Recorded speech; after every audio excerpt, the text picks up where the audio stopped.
Log on to patreon.com/Dane Calloway or paypal.me/Dane Calloway to support me, my channel, and my content. Any amount is much appreciated, and I humbly thank you.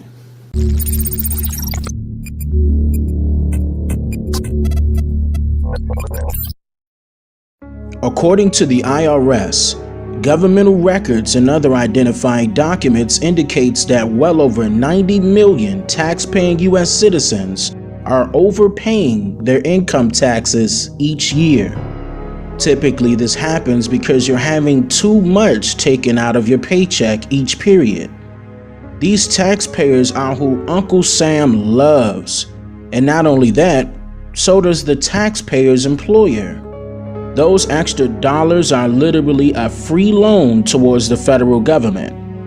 And that is only if your employers report those extra dollars back to the IRS.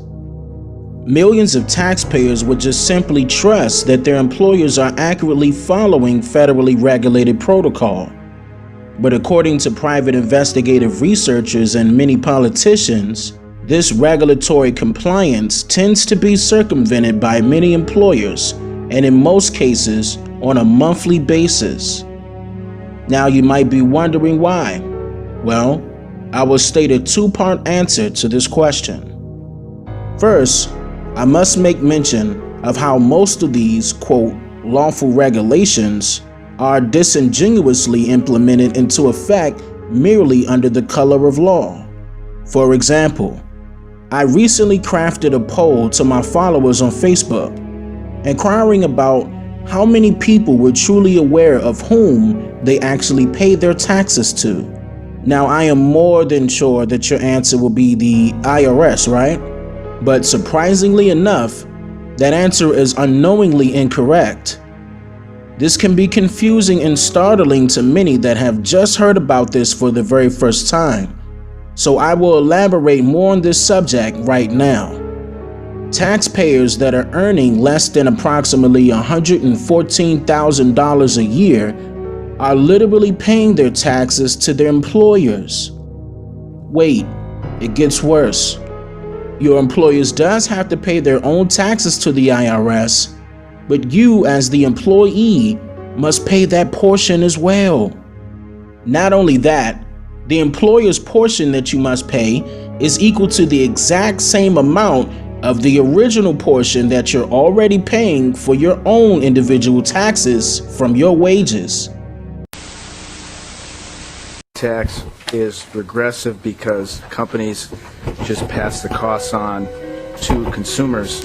Tax is regressive because companies just pass the costs on to consumers. Can I argue that taxes on me are bad because I just pass the costs on to my employer in the form of demanding higher wages? Mr. Michael? Careful now. Chairman, Representative Lynch. In fact, there is an argument about that, and I think it's one of the reasons why employers are concerned. Normally you would think, hey, an employer is not concerned about the individual income tax because that tax is imposed on its employees. Because that tax is imposed on its employees.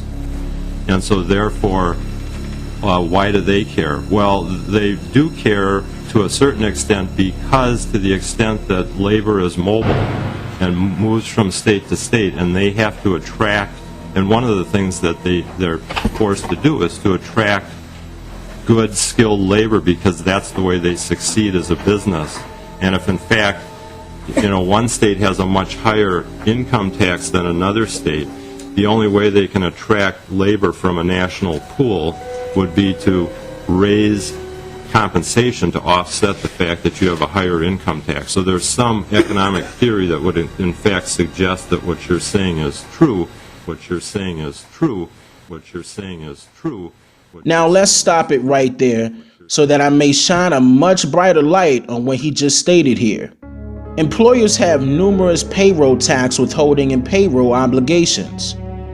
These taxes are most commonly known as Social Security tax, Medicare tax, payroll taxes, federal payroll taxes, and the FICA withholding tax, which is the most important.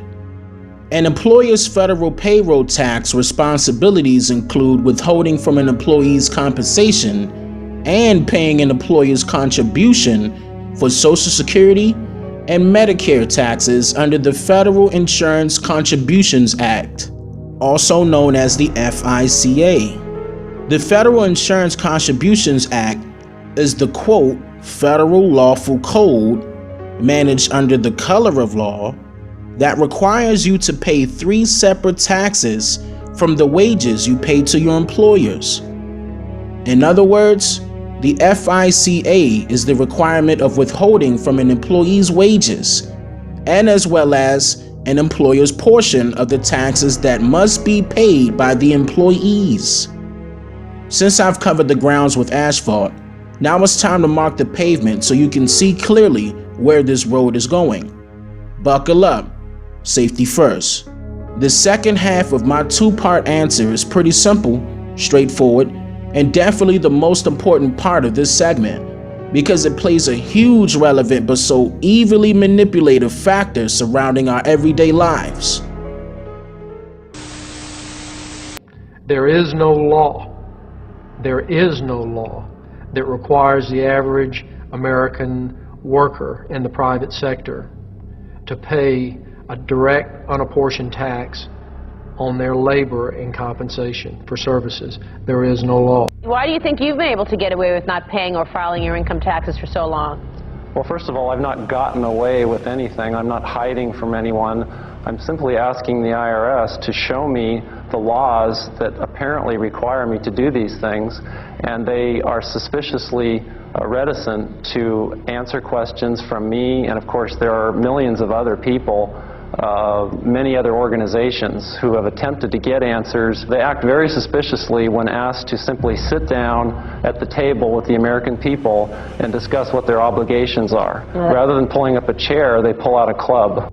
They're calling us tax cheats, they're calling us fanatics, they're calling us weirdos. I don't care what you call me, but I have one question. Where is the law? Show me the law. These liens that are recorded against people by the government for tax liens are nothing more than allegations. They are non-substantive. They have never been determined by a neutral third party, such as a court, to have one shred of validity. If you ever get a notice or of an audit or anything else, the first thing you should do is a Freedom of Information Act request for records that they're using to substantiate or justify the audit. Can I ask, why did it take so long from the first time we knew that this was happening to got the report done? The president said just the other day, I think it was yesterday, that he just got to look at the report, and that's the first time he knew anything about it.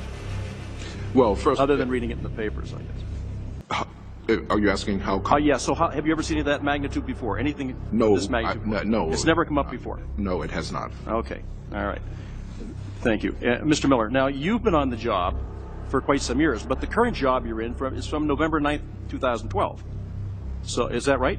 So you just took over as acting commissioner? In November of 12. Yes, okay. I have both jobs. All right, but before that, one of your jobs, you were the Commissioner of Tax Exempt and Government Entities Division. So you actually were in the job that we're questioning now, that group of what was happening there. So would you have been in Cincinnati?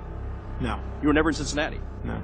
So is Cincinnati some outpost? So obviously the IRS is a nationwide organization. Oh, I know, I understand that. I understand that, PhDs. and I want to tell you, listen, believe me, if you think it's uncomfortable sitting over there, you ought to be a private individual when the IRS is across from you questioning. So I got to tell you, it's uncomfortable for everybody. But my question, more specifically, is: so how did Cincinnati get to where they are? How did they develop that strategy, and how did they know to go after these certain groups? How did they target those folks?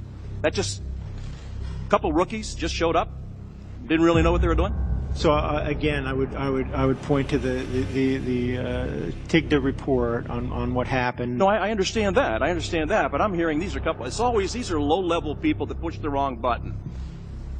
Now, when Cincinnati can't figure out, who do they confer with? Who's their counsel when they're looking at these entities, tax-exempt entities? Does it come back here to D.C.? There's two possibilities. Yes or no? Does it come back to D.C.? Yeah. Okay. All right. So D.C. and Cincinnati, we're pretty well connected in understanding what's going on. So this doesn't come as a great shock to anybody. In fact, I would say it doesn't come as a shock. You know what it does for the American people? It really establishes what they feared so often. I have a grandson who's afraid to get out of bed at night because he thinks there's somebody under the bed that's going to grab him. And I think most Americans feel that way about the IRS. I mean, you get a letter from you folks or a phone call, it's with terror that you look at it. And now this kind of reconfirms that, you know what? They can do almost anything they want to anybody they want, anytime they want. This is very chilling for the American people. Now, I know that where you're at, you're resigning, you're walking away from it. But this is not going to go away. This is a Pandora's box that has been opened, and I don't think we can get the lid back on it. And I don't believe that the White House just found out about this in a news report. The president happened to grab a TV shot or just read Mr. George's report and said, you know what, anybody heard about this before? I'm just getting the first look at this. Shouldn't somebody be responsible? And I'm thinking maybe the executive office, maybe Treasury falls in there. I'm not sure that we understand how that organizational chart works, but I am really concerned. Now, I got to tell you, where you're sitting, you should be outraged, but you're not. The American people should be outraged, and they are. And this committee, this has nothing to do with political parties. This has to do with highly targeted groups. This reconfirms everything that the American public believes. This is a huge blow to the faith and trust the American people have in their government. Is there any limit to the scope of where you folks can go? Is there anything at all? Is there any way that we could ask you, is there any question that you should have asked? My goodness, how much money do you have in your wallet? Who do you get emails from? Whose sign do you put up in your front yard? This is a tax question? And you don't think that's intimidating? It's sure as hell intimidating. And I don't know that I got any answers from you today. And I don't know that what Mr. George has done is great work. But you know what? There's a heck of a lot more that has to come out in this. And anybody to sit here today and listen to what you have to say, I am more concerned today than I was before. And the fact that you all can do just about anything you want to anybody, you know, you can put anybody out of business that you want anytime you want. And I got to tell you, you talked about you're a horribly run organization. If you're on the other side of the fence, you're not given that excuse. And when the IRS comes in, you're not allowed to be shoddy. You're not allowed to be run horribly. You're not allowed to make mistakes. You're not allowed to do one damn thing that doesn't come in compliance. If you do, you're held responsible right then. I just think the American people have seen what's going on right now in their government. This is absolutely an overreach, and this is an outrage for all America. I yield back. All right. Mr. Griffin is recognized for 5 minutes. Thank you, Mr.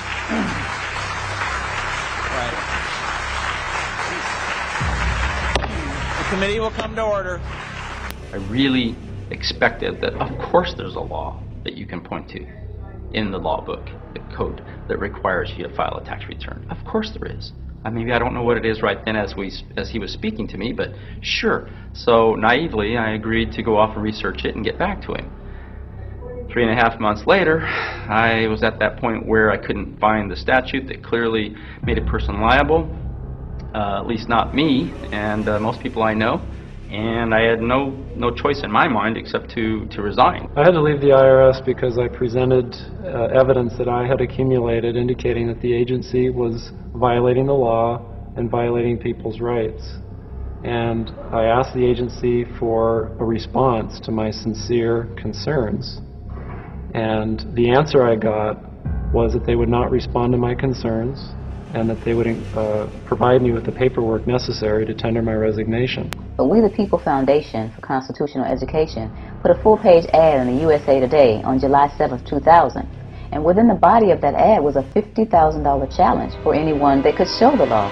And to me, $50,000 is a lot of money. So I went after that and did the research based on the fact that I thought, let's put this baby to bed. I'm hearing all these rumors. You know, I'm going to kill 2 birds with 1 stone. I'll answer these people's questions they're asking me, and then I'll win this $50,000. And, you know, based on the research that I did throughout the year 2000 and that I'm still doing, I have not found that law. I've asked Congress, we've asked a lot of people in the IRS commissioners, helpers. They can't answer, because if they answer, the American people are going to know that this whole thing is a fraud.